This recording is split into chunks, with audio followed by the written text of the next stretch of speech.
allow this appointment lightly. The Council does not. I understand. You are on this council. We grant you the rank of Master. We have surveyed all systems in the Republic, but have found no sign of General Grievous. Our story begins where Anakin is just granted the rank of Master. Since he would now have access to the restricted sections of the Jedi Archives, he could research and study the Force in full now, having access to many ancient but knowledge-filled artifacts, some of which were Sith holocrons. He would look into any information about Force visions, eventually stumbling upon a key finding on a Sith holocron. In the past, Sith would utilize inserting vision through the Force into enemies or other people to create fear or benefit them in some way or another. The Sith of the Old Republic would do this to create fear and help them in battles against the Jedi, similar but opposite to that of Jedi battle meditation. This is where Anakin would begin to suspect that his wife Padme was not actually in trouble, but rather the Sith were behind his visions. But why? He would begin to wonder why one would create visions of his wife dying. And then it hit him, and he realized when he first came to Coruscant and was tested by the Jedi Council members, that important first teaching Yoda had to say to him. Fear is the path to the dark side. Fear leads to anger. Anger leads to hate. Hate leads to suffering. He concluded that somebody was trying to use his fear to turn him to the dark side. Anakin delved deeper into his research within the restricted archives. The revelation about Sith manipulation of visions shook him to his core. His mind swirled with questions, doubts, and a growing sense of unease. How long had he been a pawn in someone else's game? Yet amidst this uncertainty, there was a glimmer of clarity. Anakin's love for Padme, his unwavering devotion to her, remained steadfast. If these visions were indeed fabricated, then perhaps there was hope. Hope yet that he could save her, that he could defy the darkness closing in around him. The Jedi Council asked of Anakin to spy on the Chancellor and report on his activities. Although he had his doubts, he's not as upset with it this time around, as they made him a master. Although initially against it, he agreed to do his duty. With a newfound determination, Anakin returned to the mission at hand, staying close to Palpatine. He returned to Chancellor Palpatine's office to report to him that Obi-Wan Kenobi had just engaged General Grievous. It was Mace Windu's idea to see how Palpatine would react to this clearly nearing end of the war. When he arrived, Palpatine greeted him with his usual courtesies. This time, compared to the movie, Palpatine would not be able to manipulate Anakin further against the Council for making him a master, as he was in fact made a master this time around. Palpatine instead began to talk about how the Council still feared him and about the ways of the Force. Anakin sensed a sort of deception lurking beneath the Chancellor's words. As they spoke, Anakin's suspicions grew. Palpatine would then reveal the fact that his mentor had taught him about even the dark side. Study all its aspects, not just the dogmatic narrow view of the Jedi. Palpatine would then continue to talk about how only through him he could become a powerful Force user. And then, the big reveal occurred. Learn to know the dark side of the Force, and you will be able to save your wife from certain death. It was here where it all came together for Anakin. Palpatine was the one creating the visions in his head. Compared to the movie, Anakin just thought Palpatine had read into his mind. But with his now newfound knowledge of this Sith power of vision manipulation, he knew that Palpatine was fully behind the visions. Anakin was furious and looked up to Palpatine. Palpatine's eyes gleamed with malevolence as he admitted to orchestrating the visions, manipulating Anakin's fears to bend him to his will. Anger surged within Anakin, but this time, it was tempered by his understanding. He saw now that Palpatine had preyed upon his vulnerabilities, exploiting his love for Padme to further his own agenda. But Anakin refused to be a pawn. In a moment of clarity, he realized that the Jedi were right all along, and his attachment to Padme had briefly clouded his judgment, blinding him from the truth. But now, armed with his knowledge and resolve, He would do whatever it took to set things right. He would turn Palpatine over now to the Jedi Council. I think Chancellor Palpatine is a Sith Lord. A Sith Lord? Yes, the one we've been looking for. The resulting scenes would be more or less similar to the movie, with Mace Windu and the rest of the Masters going to confront Palpatine. This time, though, Anakin would be brought along, as the Jedi trusted him more. I mean, they made him a master. Palpatine would quickly dispatch of Kit Fisto and the other weaker Jedi Masters, utilizing his Force Scream followed up by Force Speed. An epic duel would ensue now between Windu and Anakin versus Palpatine. In the fight, Palpatine would be trying at full power this time compared to the movie, as his life was on the line. In the movie, it appeared he purposely lost to Windu and to help aid in turning Anakin, as that was part of his plan, but that was not the case here. He was on the defensive versus Windu and Anakin now. Anakin's anger was swelling, furious that Palpatine was the Sith Lord and betrayed him so greatly. Palpatine would use this to his benefit. When an opening presented itself, he would cut off Windu's saber in his hand and send a wave of Force lightning, pushing Windu back to the end of the office. Now it was just Palpatine versus Anakin. Good, Anakin, good. Use your anger. It makes you stronger. How could you do this? I trusted you. Anakin would reply furiously. Anakin's eyes would glisten Sith yellow for half a second when their blades intersected, until Windu would disrupt this duel with a barrage of his own powerful Force push with his one good hand remaining, sending Palpatine flying to the end of the wall, knocking him unconscious. Windu would move to finish him off, but Palpatine would strike with Force lightning at unlimited power. Windu could not deflect all of the lightning at full power and was sure to die. With a swift motion, Anakin intervened, deflecting the lightning away from Windu and back at Palpatine. The Sith Lord screamed in agony as the dark energy of his unlimited power Sith lightning consumed him. And then, in a blinding flash of light, Palpatine, the Dark Lord of the Sith, was no more. For a moment, there was silence.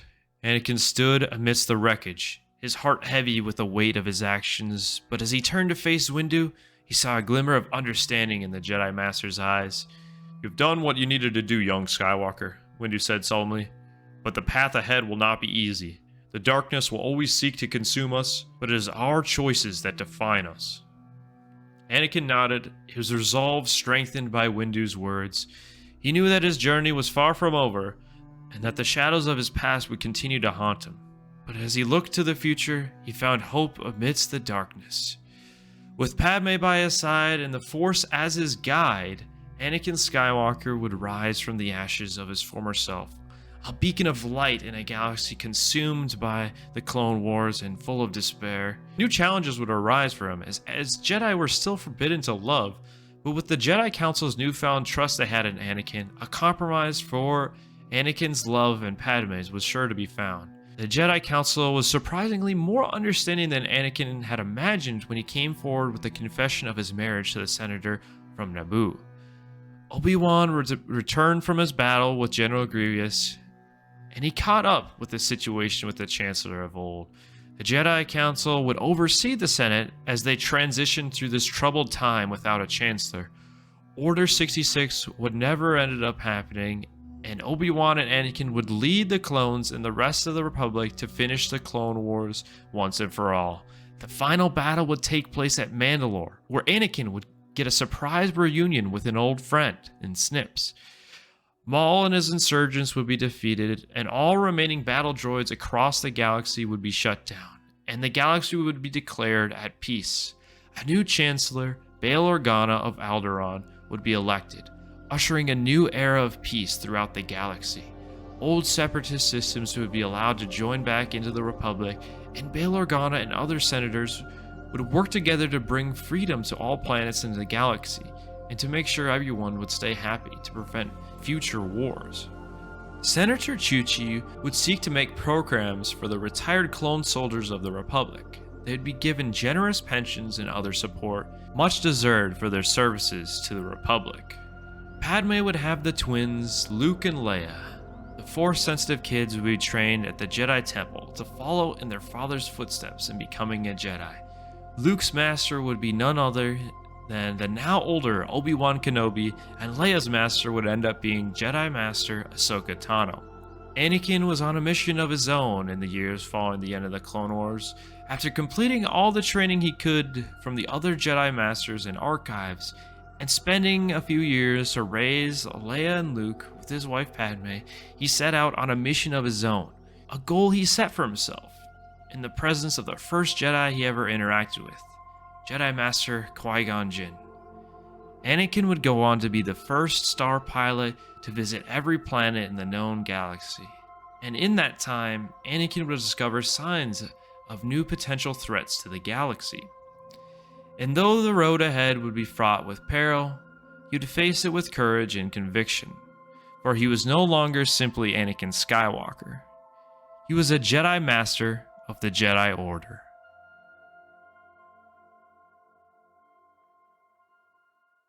It's over, Anakin! I have the high ground! You underestimate the power of the dark side. Don't try it!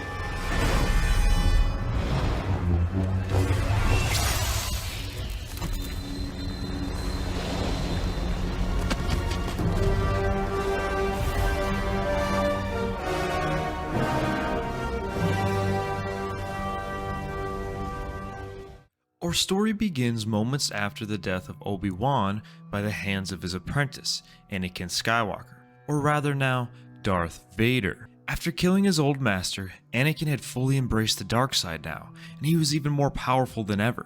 It was energizing for him, and he now felt unstoppable. However, a moment of clarity hit him a bit after, realizing that his pregnant wife was in danger.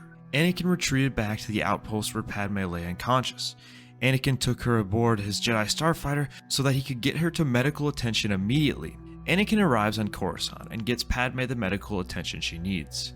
In reality, she doesn't really need any specific attention, but what saves her life is the presence of her husband. Compared to the movie, when Padme awakes from being unconscious, she's given a rush of energy by seeing her husband alive and well.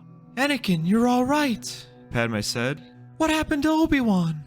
Anakin's smile faded with the mention of his old master. Obi-Wan is dead. He tried to kill me, and said that after he was done with me, he would have finished you off.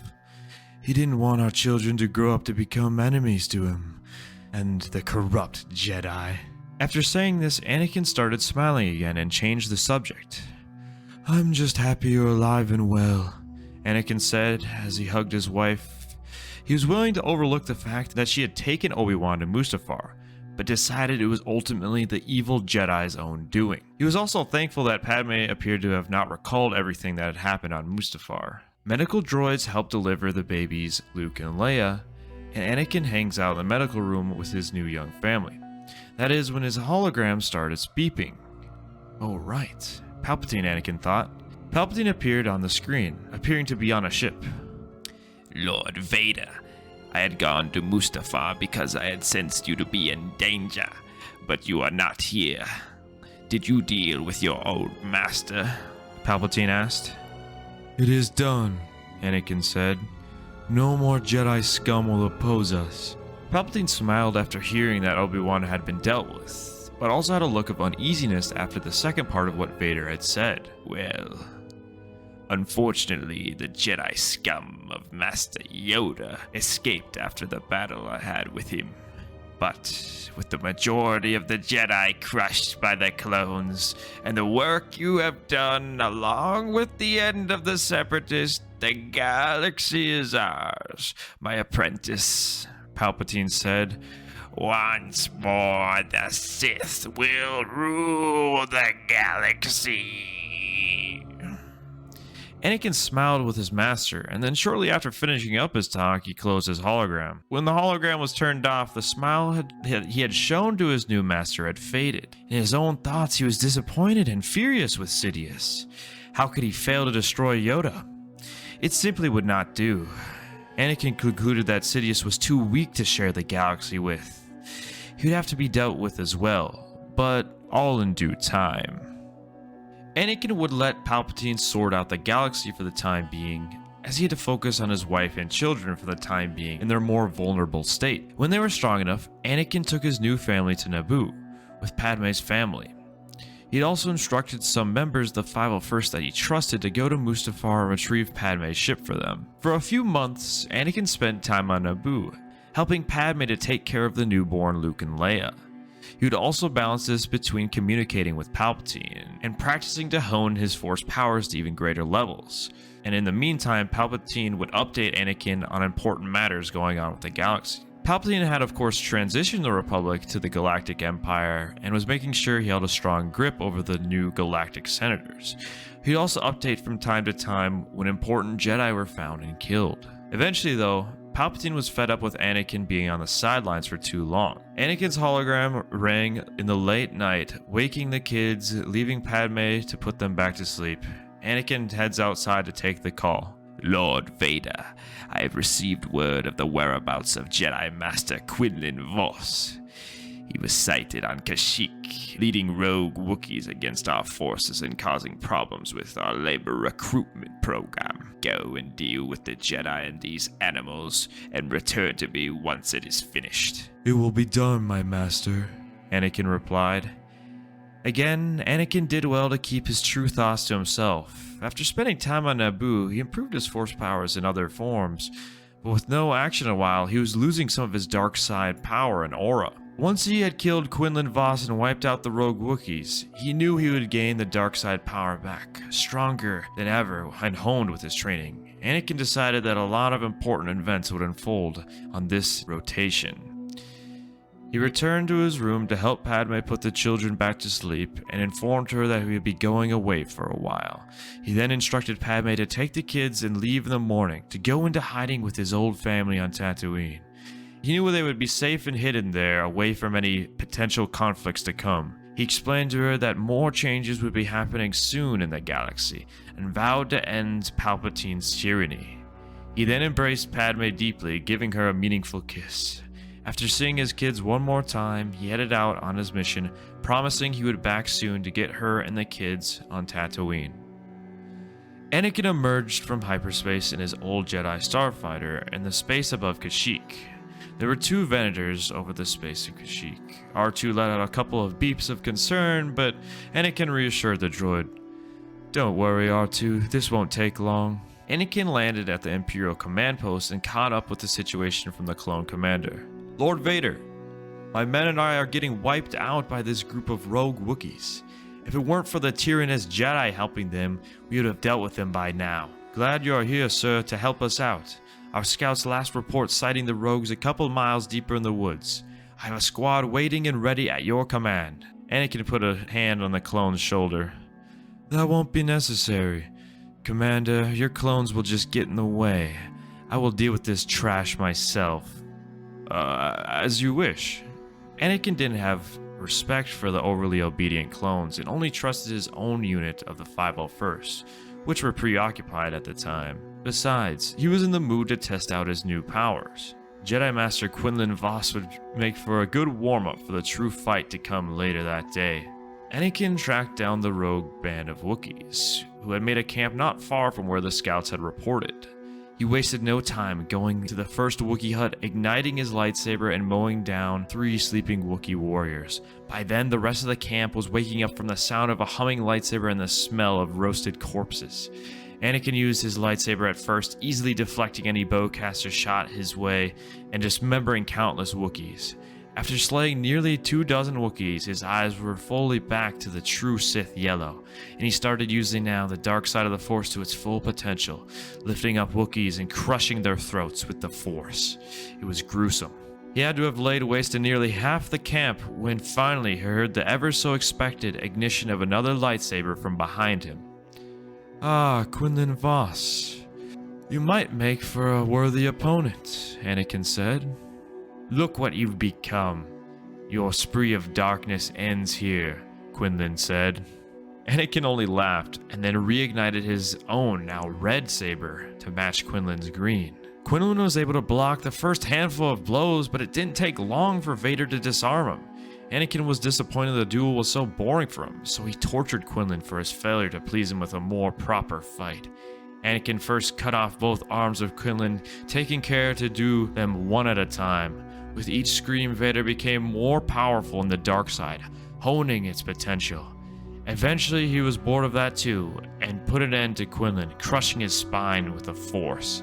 He went on to kill off the rest of the rogue Wookiees, sparing none. He could feel the dark side flowing through him, greater than even at his time at the Operation Nightfall in the Jedi Temple. When it was all said and done, he returned back to the Imperial command post, with barely an hour even passing by. The commander was shocked to learn that Vader had dealt with the insurgents so swiftly, and learning of this display of power prompted him to respect him more greatly. Anakin shrugged it off and headed to his starfighter, and started preparing himself mentally for his final meeting with his master. Anakin arrived at Palpatine's office on Coruscant and entered. Palpatine informed his guards to leave them. Lord Vader, were you able to complete your assignment? Sidious asked. Yes, Anakin replied as he got closer to Palpatine. Good. You have done well, my young apprentice. With your power, we will crush all that oppose the security of our new empire. Sidious replied, sporting a sick smile. About that, Anakin said, and ignited his crimson saber. I have no use for you anymore, Anakin said. This is my empire, and I don't intend to share it with you. Darth Sidious rose from his chair, the smile now being replaced with a look of pure hatred. It was truly a sight of terror. A saber of his own emerged from his robe, and he ignited the crimson blade. A pity. You could have been so much more useful to me. But alas, you have done most of my dirty work for me already, Sidious said. He then sent a Force scream and lunged at Anakin at an incredible pace, but Anakin was expecting this and set his attack aside. The two Sith Lords, Master and Apprentice, went at it with lightsabers moving faster than any Jedi could dream of. The movements of their strikes were so fast you would have to slow it down for the human eye to see. Sidious utilized a mix of all forms of lightsaber fighting styles, while Anakin focused more on his Form 5's Gem So, using the aggressive form to press on and attack versus Sidious. They were roughly evenly matched, with blows being shared between them.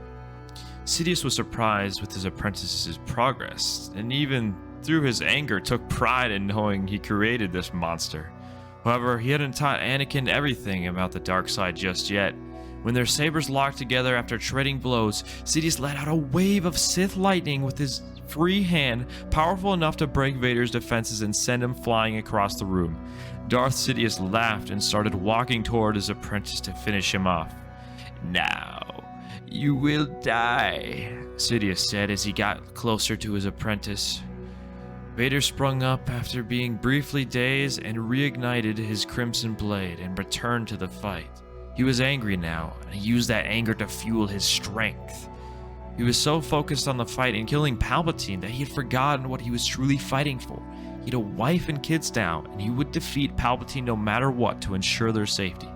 Sidious and Vader exchanged more lightsaber blows for a time, and they both seemingly got more ambitious, looking to end the fight.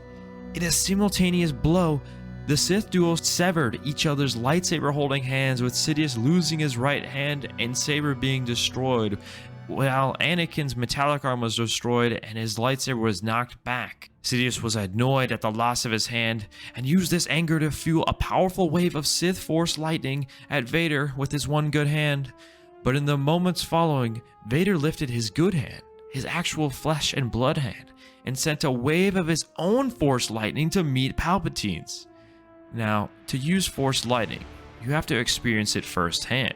In the months after Obi-Wan's death, Anakin had meditated deeply and harnessed his Force powers. He looked back on when Dooku had used Force lightning on him all that time ago on Geonosis, and began experimenting with Force lightning of his own. However, there was a difference between Anakin and Palpatine's Force lightning, and that was the fact that Anakin's was pure red lightning, a manifestation of the Chosen One using the dark side to its full potential.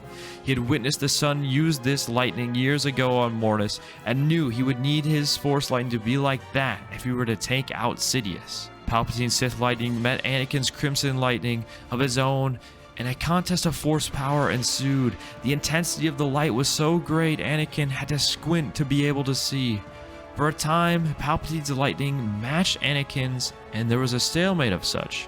But when Anakin dug deep, thinking about the need to win this fight for Padme and his kids, he stepped up his lightning to another level, pushing Palpatine's back till eventually he was pushed back against the wall of his office and the crimson lightning absorbed into him, eventually disintegrating. Darth Sidious, the Dark Lord of the Sith, was no more. Anakin let out a large sigh of relief and then gathered to his feet, collecting his saber. Now I am the Dark Lord of the Sith and the Emperor of the Galaxy, Anakin thought to himself. Lord Vader would dispose of any of the Emperor's guards easily, and made his way to find Palpatine's trusted advisor, Mas Amedda. He would use his Force powers to manipulate Mas Amedda into believing that Palpatine had died of natural causes, and his dying wish was to make Anakin the next Emperor. Anakin would then instruct Amedda to hold a special session with the Senate, where Anakin Skywalker would be proclaimed the new Emperor in light of Palpatine's accident. Anakin would go on to retrieve his wife and kids from Tatooine and return to Coruscant to begin his rule. He would have new prosthetic arms swiftly made for himself as well. Anakin would go on to rule as Emperor of the Galaxy, bringing peace, freedom, justice, and security to his new empire, and ruled alongside his wife Padme. At first she was not so inclined to say goodbye to democracy, but then she realized how much she could get done in the galaxy with the power of being Empress. The people of this empire were treated much more fairly than that of the empire from the movies, and for the most part people were content. Most of the small folk didn't care about what happened with the subtleties of politics. Anakin, also known as Darth Vader, Dark Lord of the Sith, would help raise his kids with Padme and teach them the ways of the Force, and not just the dogmatic view of the Jedi, but all aspects of the Force. They would grow to become very promising young Force users, bending the Force to their will. Anakin would even assign them at a young age to help deal with any insurgents or security threats to his empire. For the most part, the galaxy was largely at peace for decades, at least for a time. That is, until one day, a threat to Anakin's empire would emerge. Bail Organa had enough of this empire and had rallied a sort of rebellion to oppose the empire. And with the military leader of this insurgency being someone of particular interest to Anakin, this new civil war was sure to become interesting. Though, with Anakin Skywalker reaching his full potential, it was unlikely this rebellion would end up being much of a threat. Or so he thought.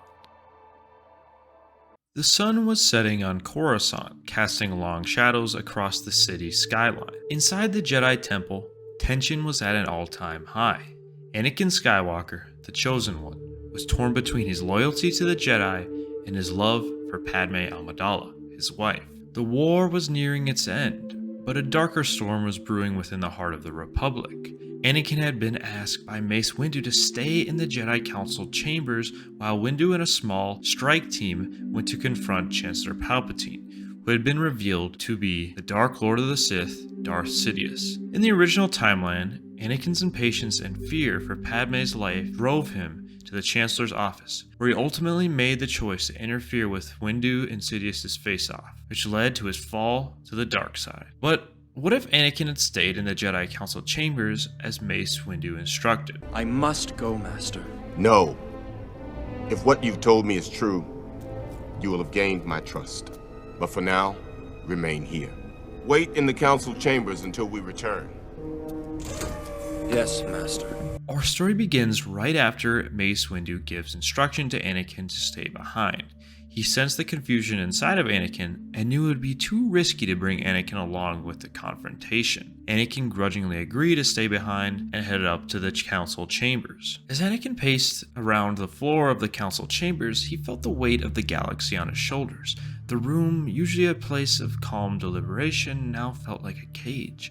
The thoughts of Padme's potential death and childbirth gnawed at his mind, but he tried to focus on the teachings of the Jedi. He remembered Master Yoda's advice. What must I do, Master Yoda?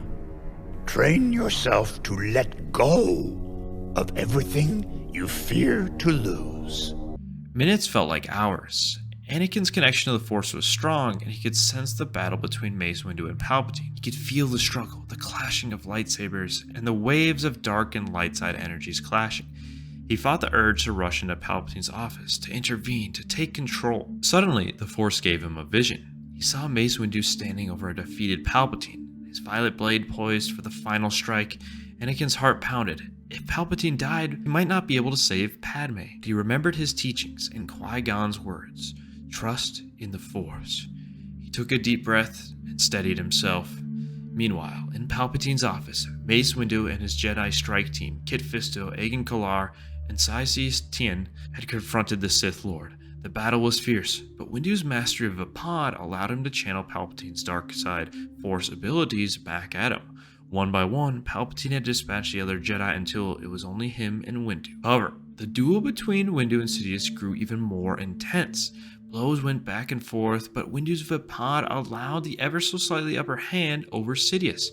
Sidious never imagined he could be bested by a single Jedi, so this was shocking to him. He always planned out this scenario where if he were confronted by the Jedi, he would lose on purpose if Anakin was around as a way to turn Anakin to the dark side by pinning the Jedi as evil. However, this time around, Palpatine was not in control and was genuinely fighting for his life. Windu's lightsaber clashed with Palpatine's in a flurry of sparks and energy. Finally, Windu disarmed the Sith Lord and held his blade at Palpatine's throat as he was pressed up against the office window. You are under arrest, my lord.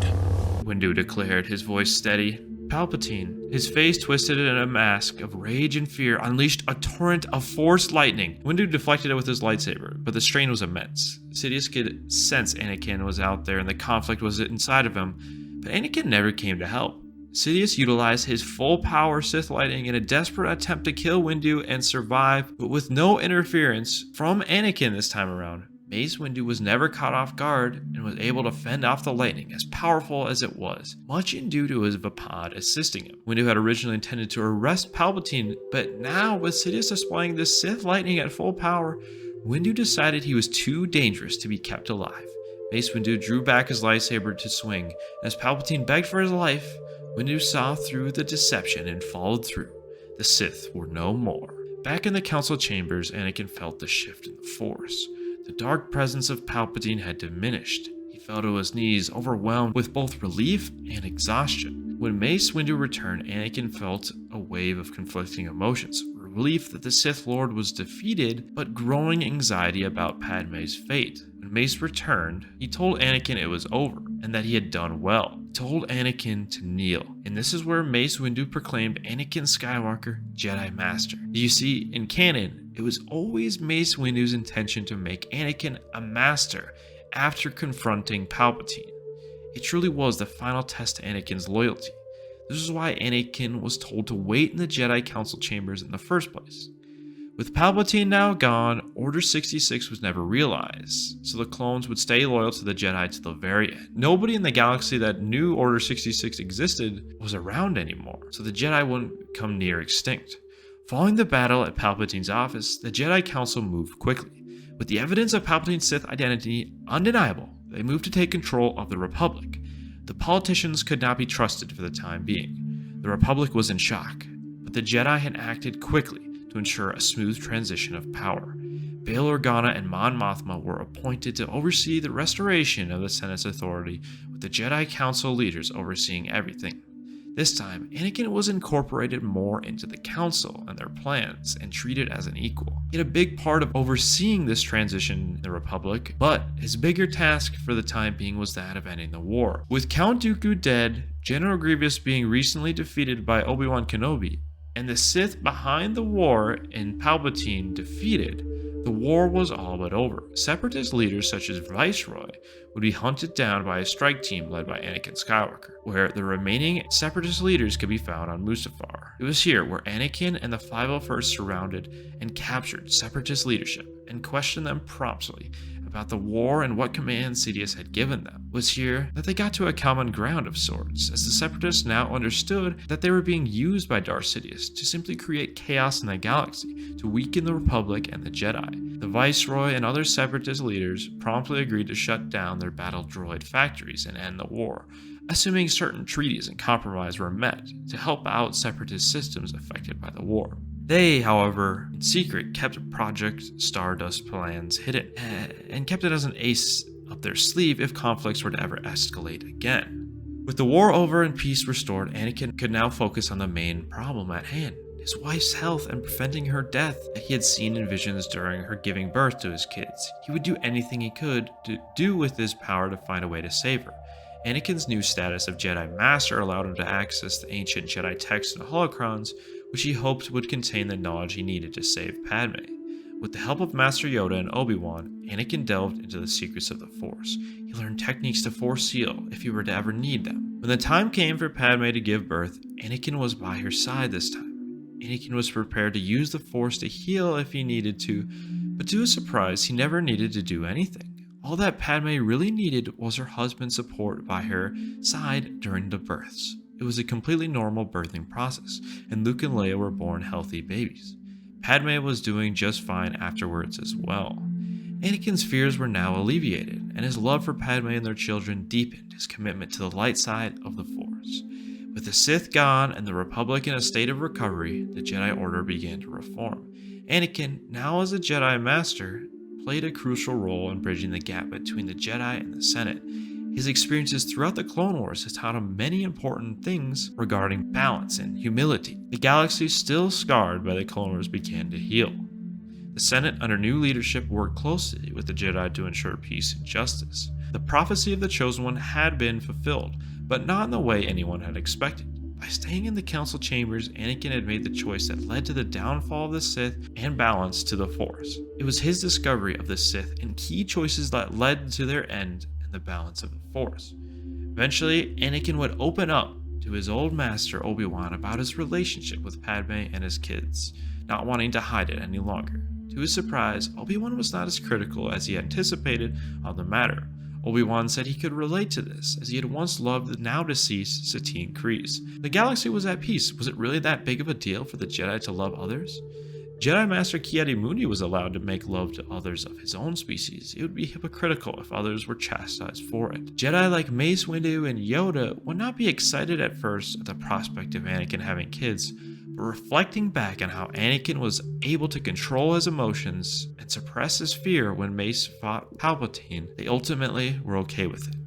The Jedi would reform to allow love to not be looked down upon anymore in the Order, and if anything, they knew that Anakin's kids would be powerful in the Force, and wanted them to be brought into the Jedi Order early, as they would make a great asset for the Order.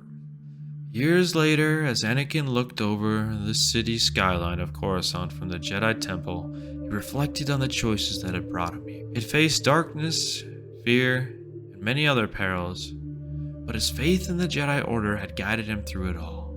His family was safe, Luke and Leia would be trained to become Jedi in their own right, and he was able to express his love for Padme now and true. The galaxy was at peace, and the Jedi Order was stronger than ever. Palpatine thinks General Grievous is on Utapau. A partial message was intercepted in a diplomatic packet from the chairman of Utapau. Act on this, we must. The capture of General Grievous will end this war. Quickly and decisively, we should proceed. The Chancellor has requested that I lead the campaign. I agree. Aye. Aye. Very well, Council of Jedi. Our story begins in the Jedi Council chambers. Anakin Skywalker, newest member of the Council, still not a master, has just informed fellow council members of the intel that Palpatine's clone intelligence unit provided, that of the location of the droid general Grievous. Anakin also shared that Chancellor Palpatine suggested that the Jedi send Anakin Skywalker to deal with General Grievous and end the Clone Wars. In Revenge of the Sith, the Jedi deny this and send Obi-Wan instead. But what if the Jedi Council agreed to send Anakin instead? Would it not make sense to send the newest council member to prove himself so he yet may become a master? I mean, if we take a look at Anakin's resume during the Clone Wars show specifically, Anakin certainly was more than qualified for the job. Plus, he had just defeated Count Dooku, while Obi-Wan was basically defeated in the same fight.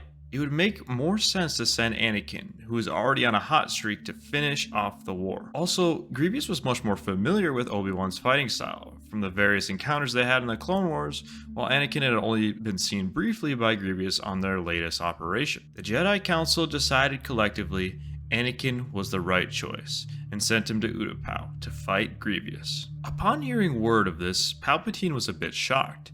He'd only suggested Anakin to be sent, assuming the Jedi would deny him, allowing Anakin to become more frustrated with Jedi not trusting him and easier to turn. But now, Anakin was being sent to fight Grievous, and not in Palpatine's grasp to corrupt him. This would prove to be a bit of a problem in the Dark Lord's grand plan. Anakin and Obi-Wan talked to each other one final time like they did in the movie, but this time it was Anakin closer to his clone trooper Venator, specifically with the newly promoted Oppo and the 501st. Captain Rex was busy fighting in Mandalore with Ahsoka Tano against Maul. However, the rest of the 501st was ready to follow their Jedi General into battle. "Goodbye, old friend," Anakin said. "Thank you for your teaching. I promise to defeat Grievous and end this war." Obi-Wan gave Anakin some advice of some of General Grievous's tendencies from his knowledge of fighting him. They embraced a deep hug, and Obi-Wan finished with, "May the Force be with you. Goodbye, old friend. Good luck." Events continued on a similar path as they did in the movie, but now with Anakin on his way to Utapau with Oppo and the 501st. The plan was always to have the Jedi General sneak in and surprise Grievous, that way he wouldn't have a chance to flee right away at the sight of a Venator-class destroyer. Anakin arrived on Utapau discreetly and advised the Padawan port administrator Tion Medon to take his people to cover. Anakin Skywalker rode the boga provided to him to General Grievous's location and dropped down. "Hello, short droid," Anakin said boldly as he landed. "Anakin Skywalker, you fool," Grievous said. Grievous sent his Magna Guards to kill Anakin, who quickly disposed of them with his aggressive lightsaber fighting style, Ataru. This made Grievous visibly upset.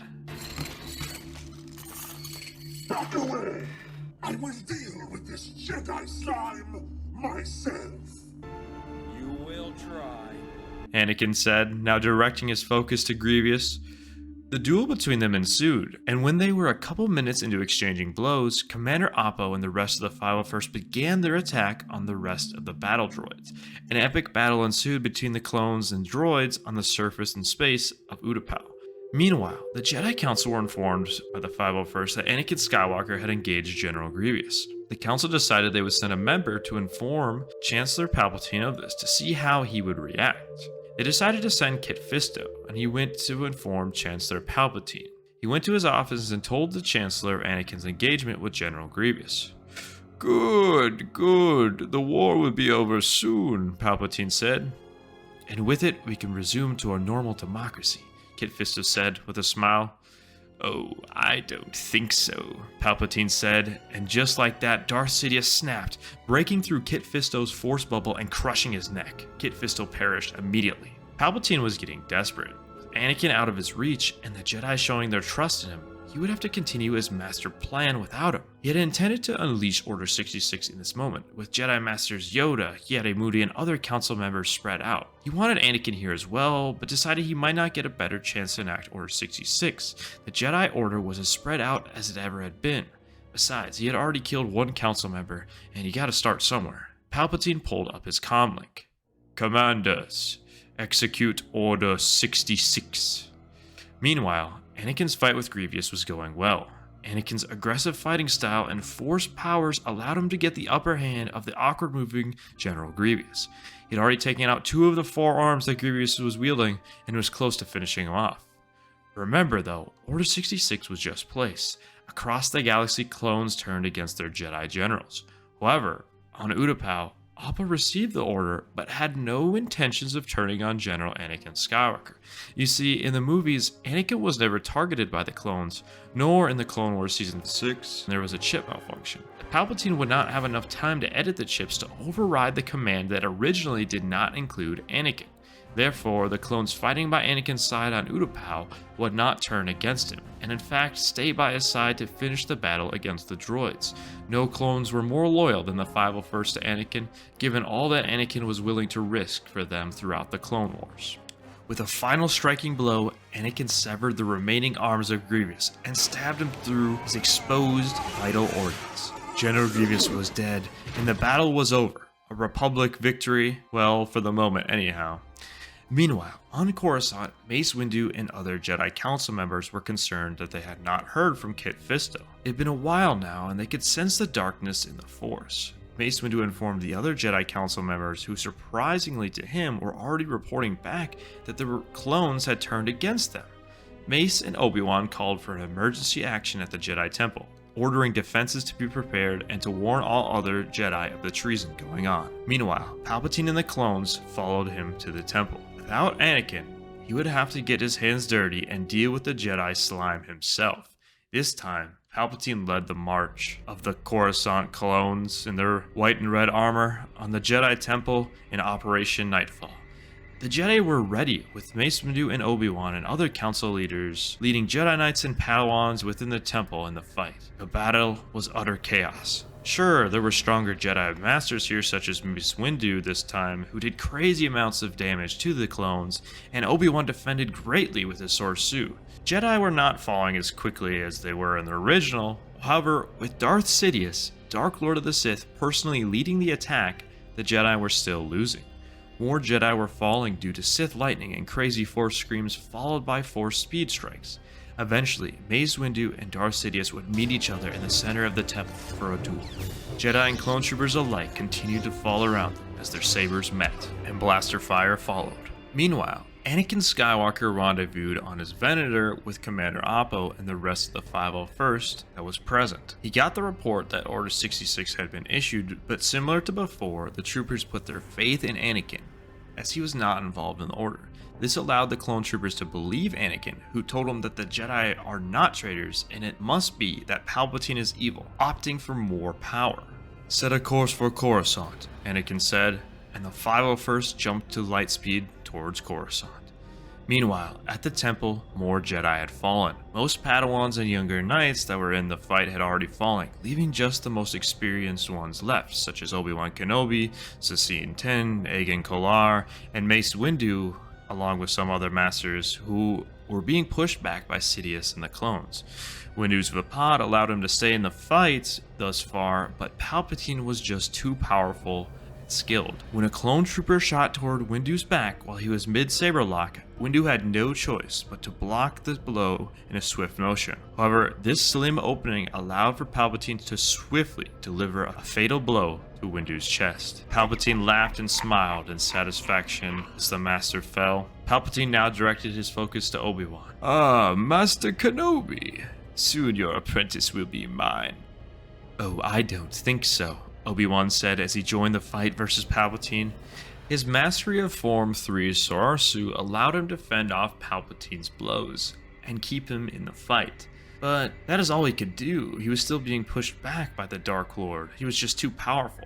Things were looking dire. Over 90% of the Jedi at the temple had fallen by now, and when it seemed Obi-Wan was just at his limit in the duel versus Palpatine, there was a large explosion at the front of the temple. Clones at the temple were in complete shock to realize one of their own units were firing upon them. Republic gunships had blown a larger opening straight through the side of the temple, and the 501st were dropping down on the traitor clones, taking on the fight. And at the center of it all, Anakin Skywalker, Jedi Knight, led the charge against the insurgent clones and the Dark Lord of the Sith. Even though most of the Jedi at the temple were depleted, there was still enough to mount a counterattack, and seeing reinforcements, this allowed them to rally forward and put all their energy into one last desperate attack.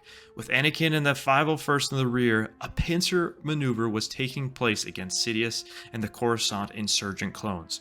Anakin cut down many clones with ease, and Sidious, seeing this, only got angrier, especially when he saw Obi-Wan making a mocking smile, now seeing his apprentice stay true to the light and uphold his Jedi oath and faith to the Republic and democracy. Anakin and the 501st depleted all the insurgent clones down from the rear until it was only Palpatine left, who was surrounded by surviving Jedi and Anakin's 501st. "It's over, Palpatine," Anakin said. "I thought of you as a mentor, and look of what you've done." There was a look to Anakin's eyes, pure disappointment. No, no, this is impossible. Clone troopers execute Order 66! Sidious screamed at the 501st, who refused the order yet again. Instead, Commander Appo pointed his blaster at Palpatine. "Stand down, Chancellor," Appo said. "Surrender, Palpatine," Obi-Wan said, pointing his saber towards Palpatine. Sidious laughed and let out a wave of Force lightning in a desperate attempt to kill all the Jedi around him and escape. This was met with Obi-Wan, who stepped in close to deflect most of the Sith lightning upwards out of harm's way, and in this moment of distraction, Anakin Skywalker closed in and thrust his saber through the chest of Palpatine. Darth Sidious, the Dark Lord of the Sith, was no more.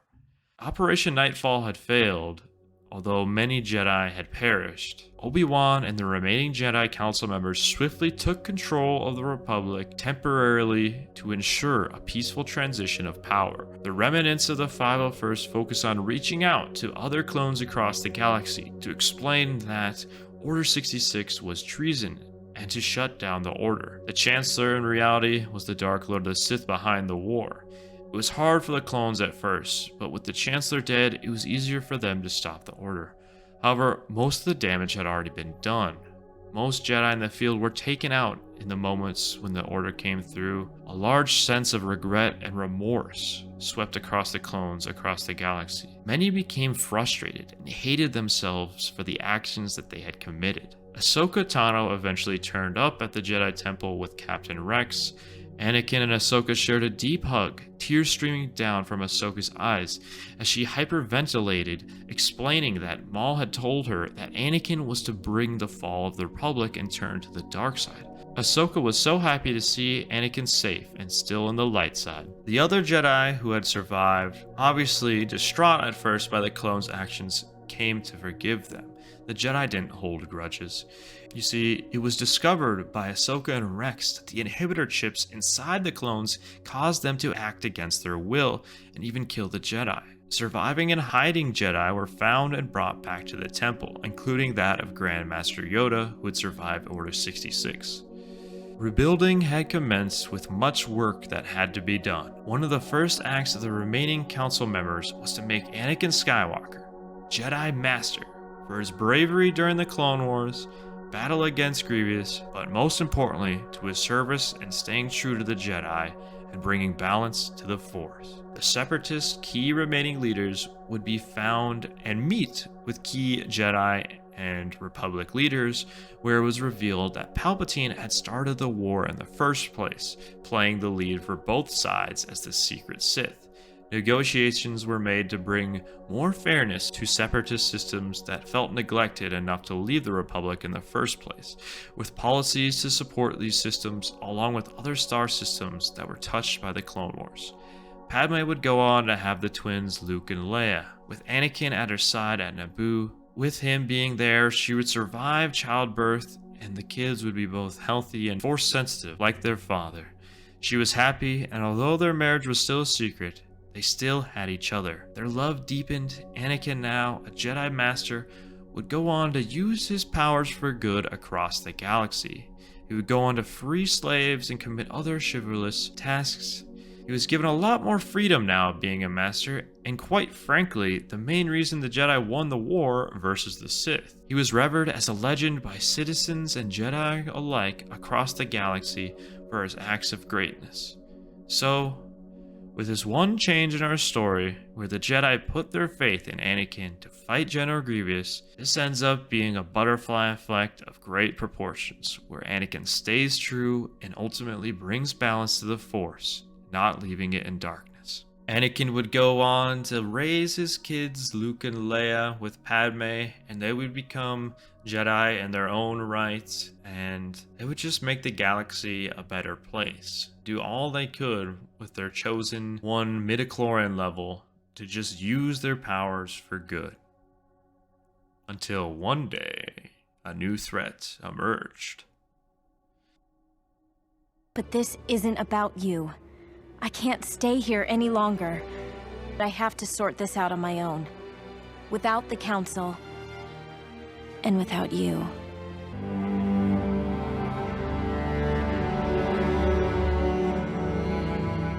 I won't leave you! Not this time. Our story begins at the pivotal moment during the Clone Wars, where Ahsoka Tano, Padawan of Anakin Skywalker, is accused of a crime she didn't commit. However, in this alternate universe, rather than leaving the Jedi Order when it's discovered she didn't commit the crime, and rather it was Barriss Offee, she gives the Jedi another chance and benefit of the doubt of it being a time of uncertainty, being that they were at war, and she decides to stay on as Anakin's Padawan. In canon, when Ahsoka leaves the Order, this is a crushing blow to the mental health of Anakin Skywalker, and one of the main reasons why he loses faith in the Jedi Council. It helped push Anakin further to the dark, and made it much easier for him to turn when the time came. However, with Ahsoka still at his side, Anakin's light to dark side meter would still be well into the light side. For those of you that play Knights of the Old Republic, you know what I'm talking about. For the most part, the Clone Wars continue more or less the same way, just with Ahsoka at Anakin's side, meaning the Republic would win a bit more battles than they were supposed to, at least by Palpatine's measure. Anakin has a bit of an easier time staying in the light side and balancing his love life with Padme, knowing he also had the support of his Jedi Padawan, who was also very close to him. Let's fast forward a bit further into a pivotal moment of the Clone Wars, right before the Siege of Mandalore. Due to the great success in her missions and battles, and being trained by the Chosen One, Ahsoka Tano was recently knighted. She was around 17 or 18 at the time, but it was still pretty uncommon for Jedi to be granted the rank of knight that early. Still, this of course made Anakin a proud Jedi in his own right for training her, and also let Anakin have a slightly more favored view of the Council for making this decision. Now he just wondered when they would make him a master. Well, keep wondering. Let's continue the story at hand. Anakin, Obi-Wan, and Ahsoka are discussing their plans to aid Bo-Katan in the Siege of Mandalore, just when they receive word that Coruscant is under attack by the droid General Grievous. This time, rather than Obi-Wan and Anakin going to stop Grievous and save the Chancellor, it's Anakin and Ahsoka, who still had great chemistry from working together and sticking together through this time, and their fellow Jedi Knights now. Besides, it was Obi-Wan who still has this bone to pick with Mandalore and the possibility of Darth Maul still lurking there. Well, formerly Darth. He had unfinished business after the death of his love, Satine. So, it was decided. Anakin and Ahsoka would go to save the Chancellor in the fight over Coruscant, and Obi-Wan would lead the attack at the Siege of Mandalore. This time, the 212th Attack Battalion is available, so there's no need to divide the 501st. Obi-Wan leads Commander Cody and the rest of the 212th in the Siege of Mandalore, while Anakin and Ahsoka take the 501st to Coruscant. Over the fight at Coruscant, events proceed similar to that of the movies where Anakin and Obi-Wan infiltrate the main droid command ship. This time, though, it's Ahsoka and Anakin, and they're a little bit more prepared and work a little bit better together. Honestly, it's partly due to Anakin just having a more clear level mind. You see, when Ahsoka left Anakin, this weighed heavily on him for really the rest of his life. I mean, that was really a pivotal moment in his development. So for Ahsoka to still be at his side, it's allowed him to make clear decisions. They would find the Chancellor who was being guarded by Dooku, and Ahsoka and Anakin would easily be able to work together to subdue Dooku. And this time, when Palpatine would demand the death of Dooku, Anakin's more level-headed mind, along with Ahsoka not being knocked out, they would decide that's the right thing for him to stand trial and would not heed the Chancellor Palpatine's word. This would sort of force Palpatine's hand and make Palpatine extremely nervous. Checking in with Obi-Wan, at the Siege of Mandalore, things were going well. With the entire 212th Battalion aiding his cause, they were able to rout the Maul-Delorians pretty well, and he was engaged in combat with Maul. Maul kept rambling on about how there was a bigger hand at play controlling everything before their eyes, but Obi-Wan would not have it. He had a score to settle after all, and the Master of Sorsu would go on to defeat Maul once and for all, and lifting the Siege of Mandalore. Obi-Wan would set course back to Coruscant. Now, zooming back to Coruscant, Ahsoka and Anakin would have saved the Chancellor, and another subtle difference between that and the movies is that Ahsoka and Anakin would not allow Grievous to escape and would effectively destroy Grievous on the ship, then and there. with Dooku captured and Grievous destroyed, the Clone Wars were essentially on the brim of being ended. There was no true leadership left in the Separatists, and Palpatine was shaking in his boots now. Now, when they get back to Coruscant, Palpatine was really shaking in his boots and needed to find the right moment to enact Order 66 quickly. But there's one thing he needed to do prior to that, and that was he needed a new apprentice, now with Dooku out of the picture and being captured. So he attempted to deploy the Force visions of Anakin losing his wife, Padme. However, this time, when Anakin's back at home, staying with Padme and having these Force visions of his death, he's concerned, of course, for his wife, but this time, he has someone he knows well enough and trusts to talk about. And he talks with Ahsoka Tano and reveals the fact that Padme is in danger, or at least he thinks, and his secret love life. And Ahsoka informs him that she had always suspected the love life between them. However, it wasn't a big deal to her, and she honestly thought that the Council and the Jedi should be more lenient on love life. It was here, though, where Ahsoka would give Anakin the much-needed comfort compared to that of when Anakin would go to Yoda asking for help in the movies, where Yoda would say, just let your wife die. You know, obviously not knowing that's who he was talking about. But here, Ahsoka would give the support Anakin would need and be there for him in his time of greatest conflict, assuring him that she would not allow anything to happen to Padme and everything was all right. And somehow the Sith must be behind this, or there must be a greater explanation to why these visions were happening. Now, only a couple days had passed since the capture of Dooku, and when Anakin would go to report to Chancellor Palpatine of Obi-Wan's victory over the siege of Mandalore, it was here where Palpatine would try to make his move to try to turn Anakin and explain only through him would he have the power to save his wife. And it was here where Anakin absolutely loses it. And he was not having any of it. And he said he would go turn him into the Jedi. And this time he was way less conflicted about it with the support of Ahsoka.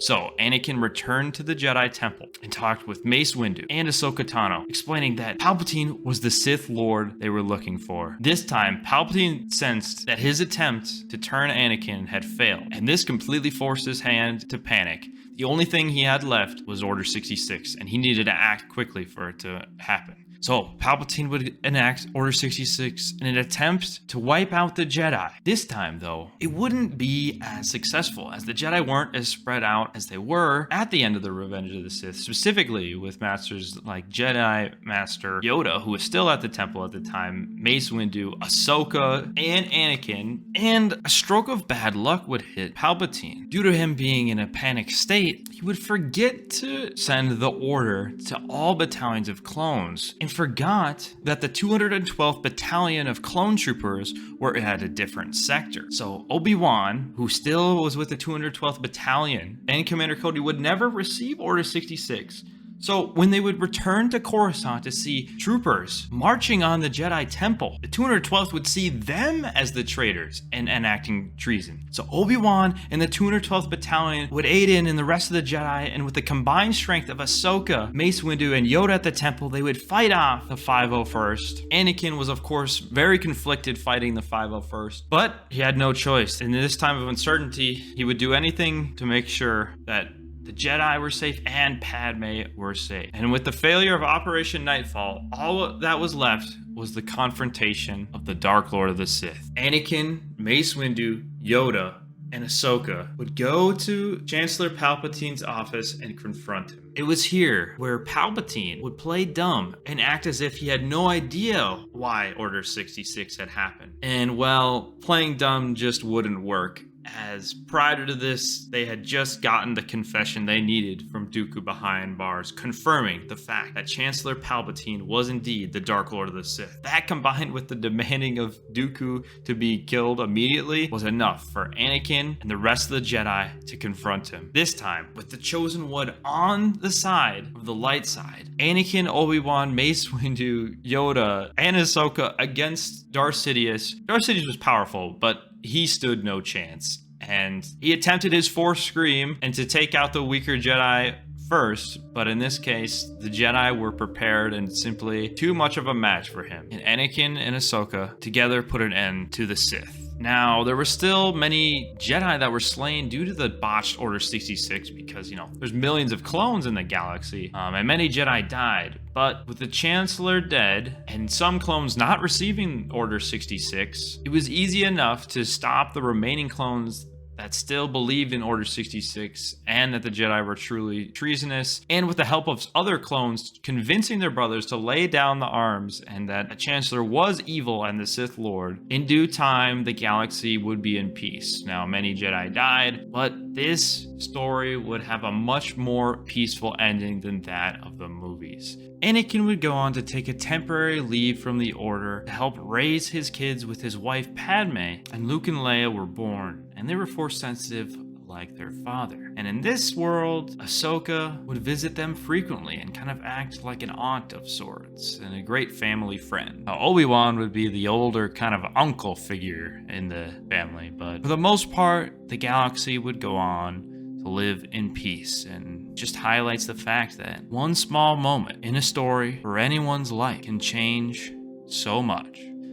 With Ahsoka Tano being at Anakin Skywalker's side, you can see just how much of a butterfly effect that would happen and how many events that would change. I ultimately do believe if Ahsoka was still at Anakin's side, Anakin never would have fully turned to the dark side. I really think that's one of those pivotal moments that really was the straw that broke the camel's back. I mean, obviously the visions of Padme was really that straw, but getting those visions wouldn't be enough to fully push Anakin to the dark side. With that reassurance of Ahsoka, and Anakin overall would have a more favored view of the Council because of their treatment of Ahsoka, and allowing her to be back in the Order and ultimately her not leaving. He just has a more favorable view on the whole situation. So the galaxy would continue in peace. Eventually, Anakin would reveal to the Jedi that he was having relations with Padme, and they didn't like it at first, but being that he ultimately helped them end the Sith, they would make accommodations and attempt to be more lenient in the future.